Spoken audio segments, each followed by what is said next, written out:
When someone puts on the 2010, we want them to feel like it's their shoe. It fits right, performs right. We spent some time trying to engineer the sock liner to actually have some cushioning in it as well and actually feel better, even sort of point of purchase kind of feel. So you put the shoe on, it feels nicer right off the bat. Again, if you think about the way players are now kind of coming in and out, almost like in a hockey game, we're seeing that more and more, how these rotations are sort of picking up speed. And you want to keep your star fresh for the last 6 minutes of a basketball game. And when you get up, boom, you feel like your shoe's ready to go, you're ready to go.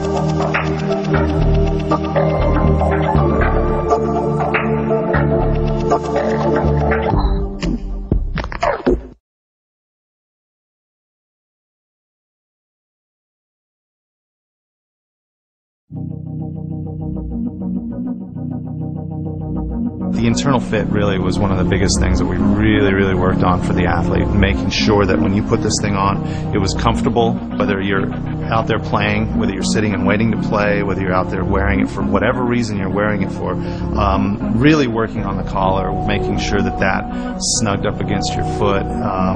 When you tied it down, it didn't feel loose, and it felt like an extension of the rest of your body.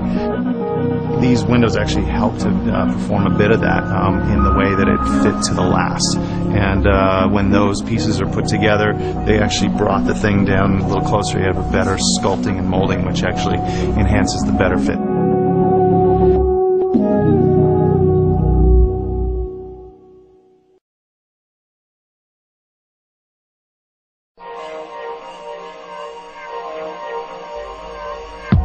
2010 improves performance, lighter weight, fitting better, lower to the ground so you can move quicker. It comes down to actually understanding what modern basketball players need today. The game is changing. It's a running game now. So we actually took a little bit of the stiffness out of this shoe so that more players can kind of get up on their toes and sprint. We talk a lot about lightweight, of course, and people need to be faster. Coaches are encouraging all athletes to train and become quicker and faster to the ball. So lightweight really helps in that regard. The idea is to actually create this overlayer which sort of cleans up the look of the shoe, but really what it's doing is actually providing an additional layer of strength and protection, but it doesn't add any stiffness because it's actually hinged just around the edge, so the shoe flexes underneath it and then slides back out. Because we can use this little bit thinner airbag, we can reduce the overall thickness of the midsole by about 1 millimeter or 2, which doesn't seem like much, but trust me, players can tell the difference. Your ability to feel the floor is heightened, and again, those things all contribute to better performance.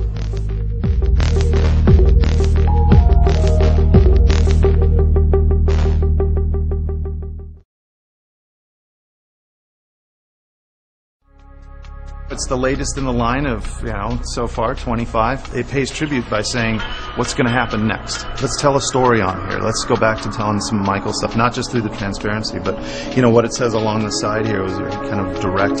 How do you tell a story? And transparency doesn't have to actually mean seeing through something. It can be right in front of you. Taking one of Michael's quotes and turning it into something that's right in front of you, and you may not know it until somebody points it out. That's kind of fun, hiding in plain sight. So we just tell things the way they are, but just in a unique way. No matter what the colorway is, you'll always just see a little peek of this Carolina blue. And that is actually really all about, his soul, being close to home, Carolina. And it's kind of a nice little way to kind of hint at it, hiding in plain sight. Again, the materials usage, the pattern usage, the waste, reducing all those, using fewer glues, less compounds that are harmful. It's a methodical race to get to the best possible performance product in enhancing the use of those materials and processes without detrimentally affecting the performance attributes of the product itself. In 25 years, though, I think they'll say it's a classic. For sure. And I believe that good design has that ability to endure and then be seen that way.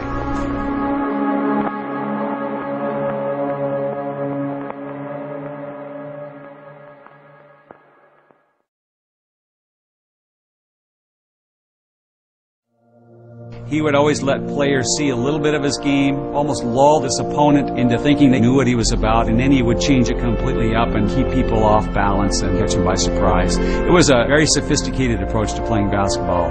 He also said, wouldn't it be great if we could sort of see into the shoe, but not see everything? So we ended up with a window on the side of the shoe that's kind of like a portal into the inside of the shoe, but it's really symbolic of looking inside of Michael and his game, but you don't see everything.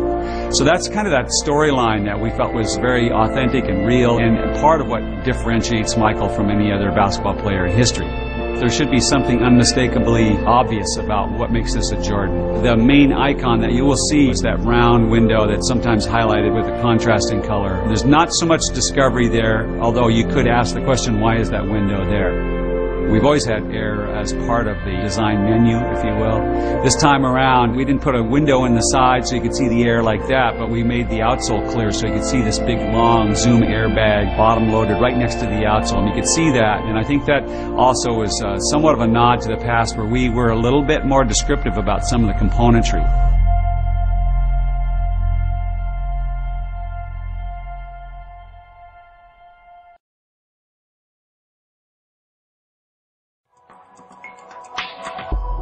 It's been written about numerous times that MJ likes a real clean sort of front to a shoe. When he looks down, you know, it's not busy, it's not over-designed. So when he looks down, or any player looks down, it's a pretty clean and simple-looking shoe. And this is a functional component, but like if you just wear it with jeans, and you're looking down again at a very clean, I think a more attractive foot form. Style based off of function. The 2010, to me, looks like part of the legacy of Jordan and part of the future of Jordan.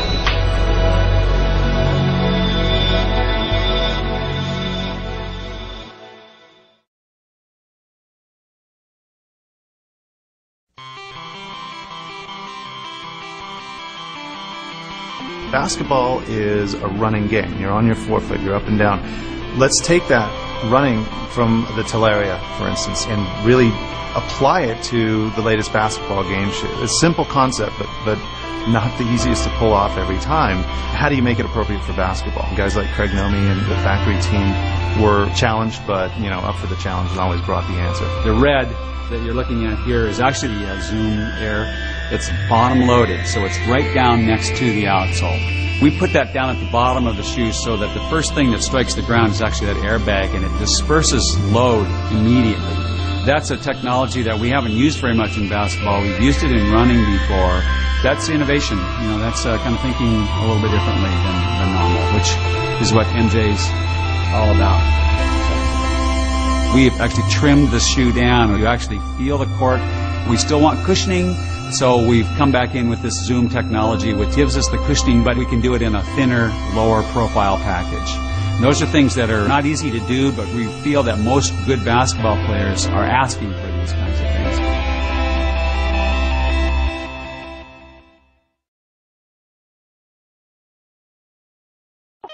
We were inspired maybe by some previous shoes that had these really wildly asymmetrical collar lines. It's lower on the other side because your malleolus there is actually lower on this side than the medial side, and we're trying to actually get a better glove-like fit. Players feel like the shoe fits better, they feel the court better, and they also feel their whole entire body better and how this shoe relates to the bottom part of their leg. We've designed outriggers in basketball shoes for quite a while, and this one is no exception. Basically, we're trying to take a couple of spots where you get the highest sort of incidence of lateral instability, like rolling your ankle, and we just extend out the midsole and the outsole a little bit there, especially on the lateral side, so that you just reduce the opportunity for your ankle to roll over. So an outrigger is analogous to the way you would stabilize a canoe by putting an outrigger on it so it doesn't tip over.